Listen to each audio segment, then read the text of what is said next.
So my name is Simon Rogers. I edit The Guardian's data blog and data store, and I work with data and try and get stories out of numbers.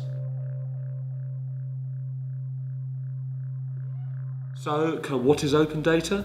I suppose that we're living in a time now where we're just being surrounded by data. There's so much of the stuff out there, and a lot of it now coming from governments, because governments can see it as a very good way, a simple way for them to look open and transparent, and everybody likes people being open and transparent, right? So governments around the world are opening up their data vaults and allowing anybody access to it, and that is a big deal, because what it means is we have access to data we never would have done in the past, and that gives us stories and it gives us new ways of looking at the world.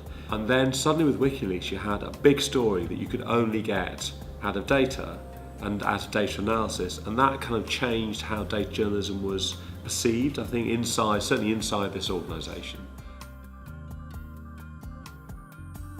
How did we start doing this? Well, I guess we had a lot of data. I had a lot of data that I was collecting together around the work that I was doing with the graphics team, things like carbon emissions or deaths in Afghanistan.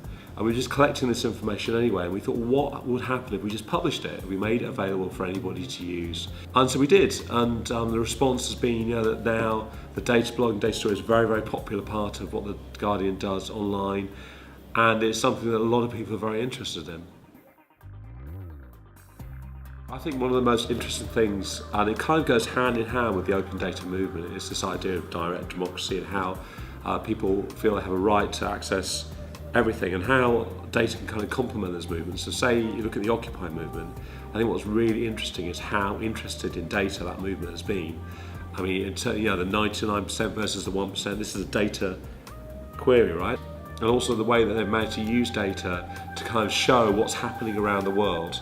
And I think it's all part of the same movement. It's all part of this idea as DIY, it's a can-do attitude, and a kind of grabbing that information, using it for yourself, and using the technology in a really kind of innovative way. So I think it's very much kind of part of the same movement in some ways.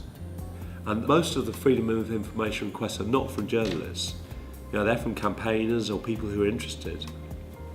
There's a site here called What Do They Know?, which compiles FOI requests, and it's full of just people who are interested in something, putting something in. To me, it's really interesting that actually it's not us who are putting these things in, it's regular people who are just interested in the subject, and it really levels the playing fields, because you can't turn it down, right? If you're a government department, you have to reply to these people. So I think it's a bit more equal than you think, and in a good way, and I think, but people don't realise it, perhaps.